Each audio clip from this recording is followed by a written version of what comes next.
Bonjour, bienvenue à Inspiration et j'espère que vous avez aimé ces capsules. Puis vraiment, euh, j'aurais pu des fois élaborer plus longtemps, mais je suis restreinte quand même avec le temps. Mais j'espère qu'elles auront fait vraiment en vous cette qualité d'enseignement qui doit être reçu comme c'est reçu. Amen. Alors, on a vu que l'ennemi fait toujours son entrée depuis les 4 dernières capsules. Son entrée par notre intelligence. C'est là. Il arrive avec ses pensées, ses idées, ses paroles mensongères, ses faussetés. Il veut déformer les situations. Il veut emmener la confusion. Il veut qu'on s'arrête. Il veut notre attention. Ce qu'il veut. J'ai marqué, il est prêt à faire des simagrées. Il veut notre attention. Hey, il veut essayer de dire non, non, non, non, tu m'écoutes plus, là.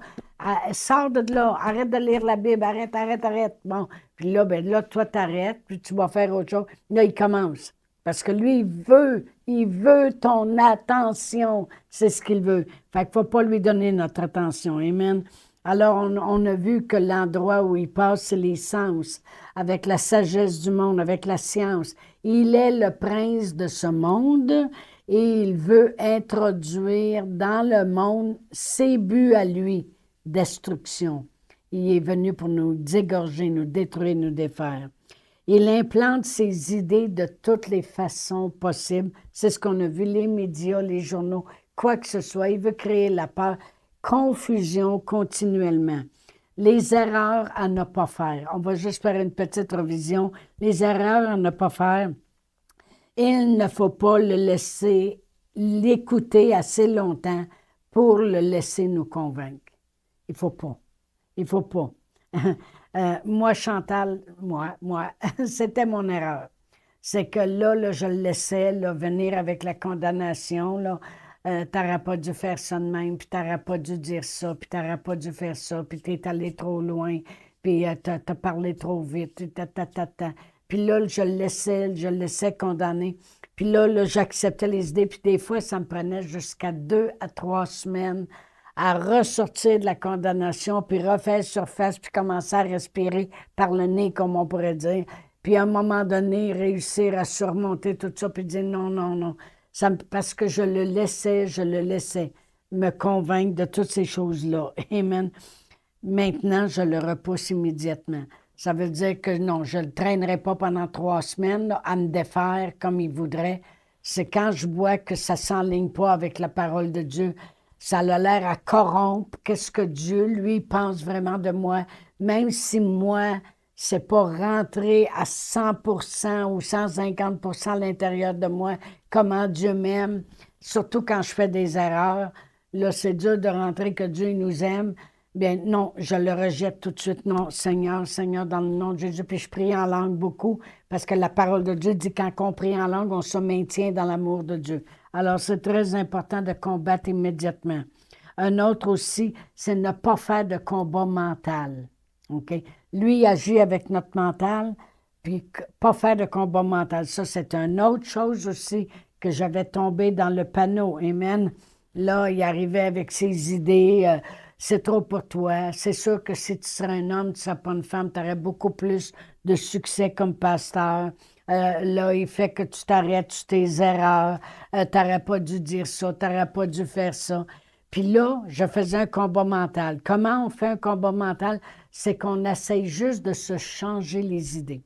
Alors là, je me mettais à faire du ménage dans la maison, là. Puis là, on va penser à autre chose ou ah bon, ben, je vais écouter un film ou bon, on fait du combat mental. Autrement dit, on essaye de remplacer les choses mentales qui nous dit par une autre chose mentale.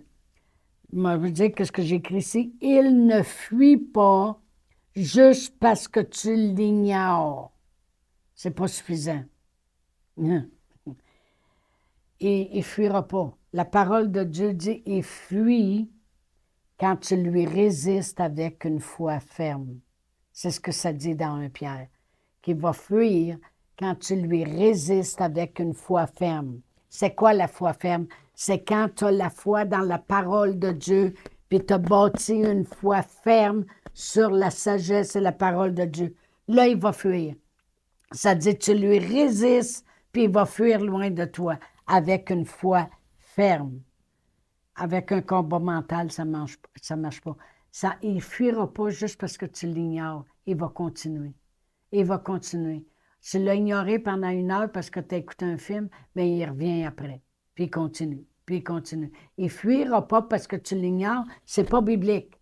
Il va fuir si tu lui résistes avec une foi ferme. Là, il fuit. Amen. Il déteste que l'on prenne la parole de Dieu au sérieux plus que lui.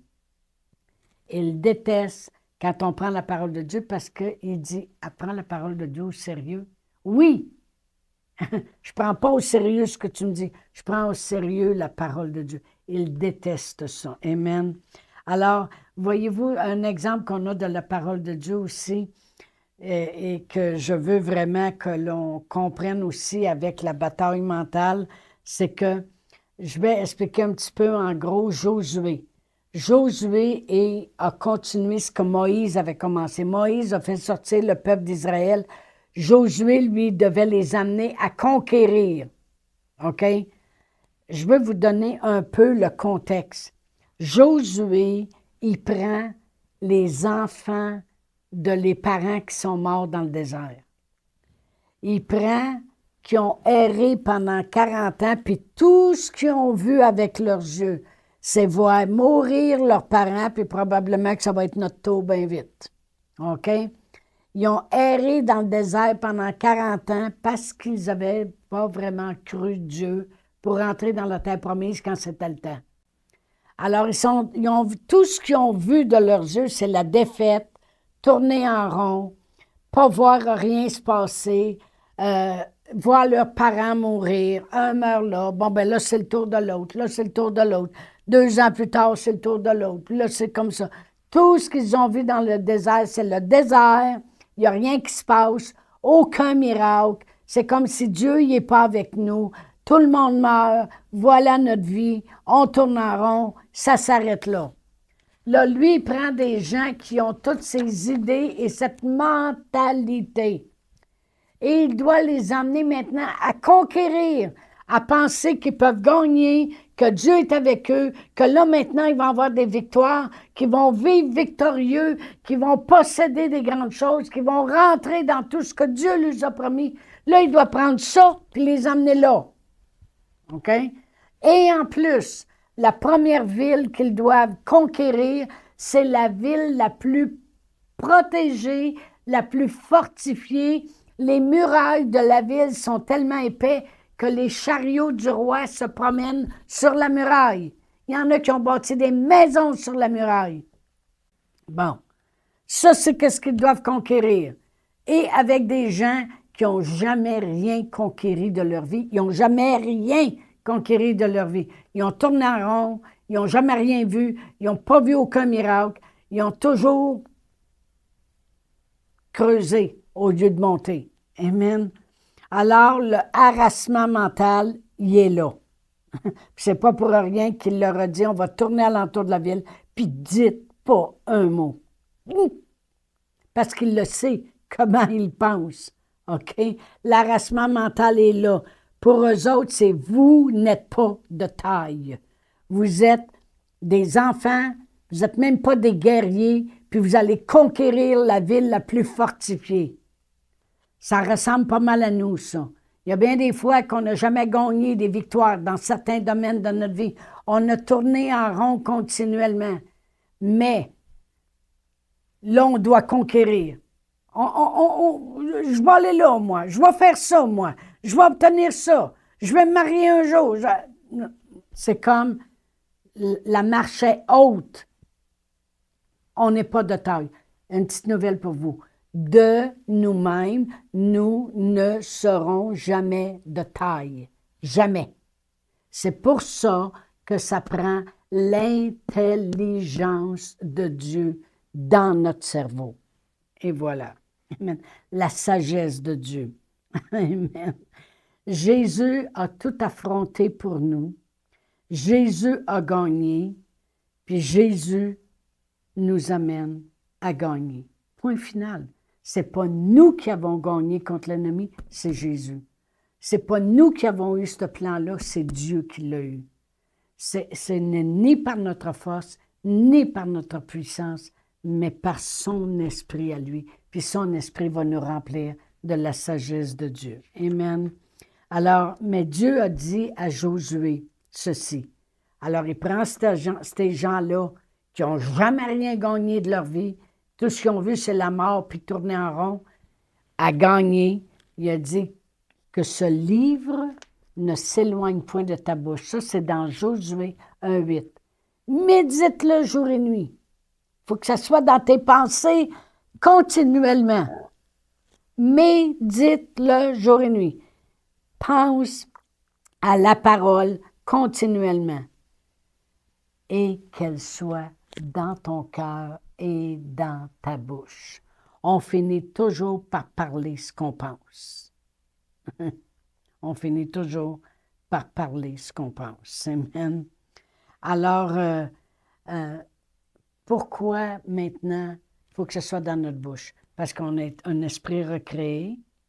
On prend la parole de Dieu, la sagesse de Dieu pour renouveler notre intelligence.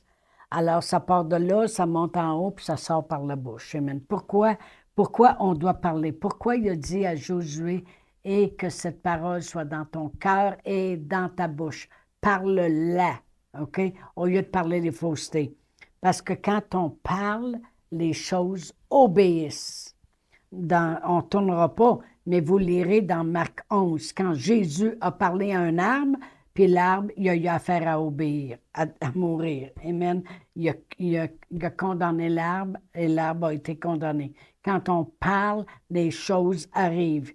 Et quand Jésus a été tenté dans le désert, quand on avait lu dans la capsule dans Matthieu 4, que Jésus était tenté, Jésus, qu'est-ce qu'il a fait? Il a parlé. Il n'a pas fait de combat mental, puis il ne s'est pas juste occupé à autre chose pour oublier. Non, il a parlé. Il est écrit. C'est important de parler. Parce qu'on a ce qu'on dit. C'est pour ça que la parole, il faut qu'elle soit dans ma bouche. Parce que je vais avoir ce qu'on dit, ce que je dis. Dans Joël 3:10, Dieu a dit que le faible dise « Je suis fort ». Parce que tu vas voir ce que tu dis. C'est comme ça que Dieu a créé la terre. Il a formé la terre parce qu'il a parlé, il a dit, puis la chose s'est faite. Et dans Romains 10, excusez, je vais lire du verset 8 à 10. C'est des écritures que vous avez entendues souvent, mais je vais les relire. Ça dit, que dit-elle donc? La parole, elle est près de toi, dans ta bouche et dans ton cœur. Et c'est la parole de la foi que nous prêchons. Si tu confesses de ta bouche le Seigneur Jésus, si tu crois dans ton cœur que Dieu l'a ressuscité des morts, car c'est en croyant du cœur qu'on parvient à la justice et c'est en confessant de la bouche qu'on parvient au salut. Autrement dit, pourquoi maintenant Dieu veut emmener la sagesse dans notre intelligence? Parce qu'il veut qu'on parle. Parce que c'est quand ça sort de notre bouche qu'on parvient. On parvient à la guérison. On parvient à la prospérité. On parvient au salut.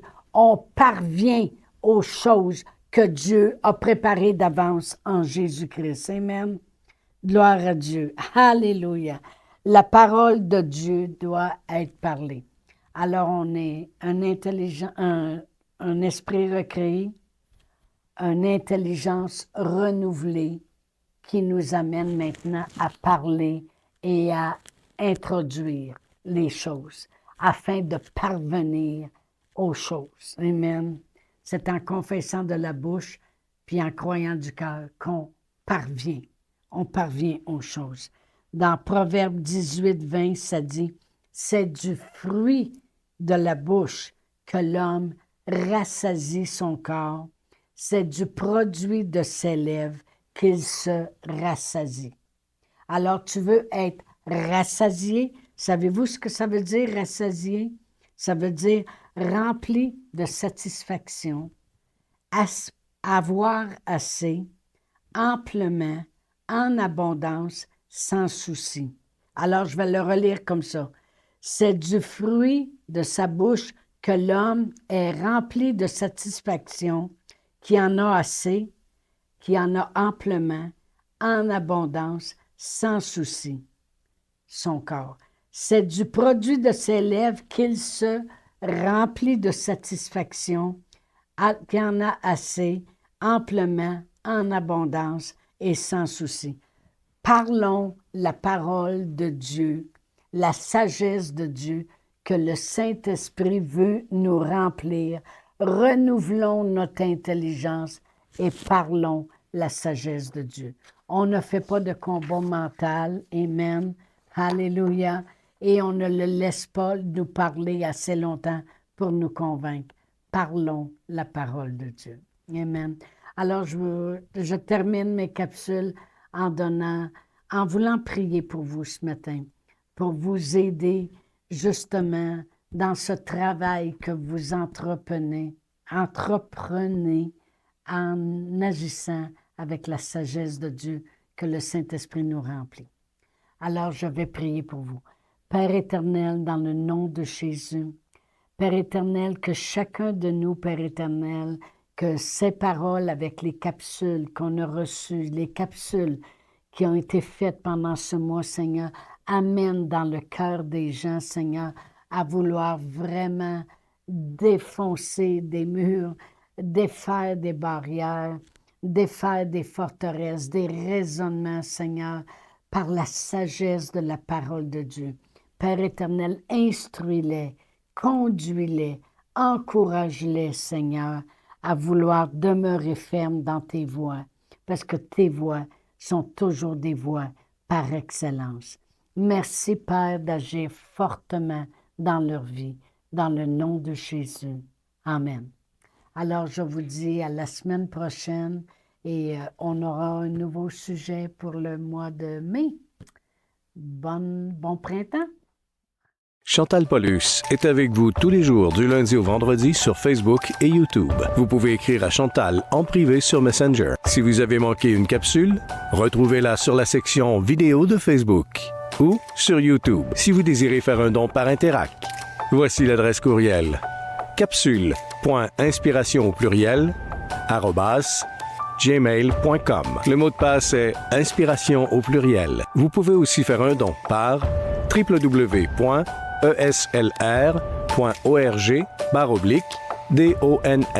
Veuillez indiquer en mémo Capsule Inspiration.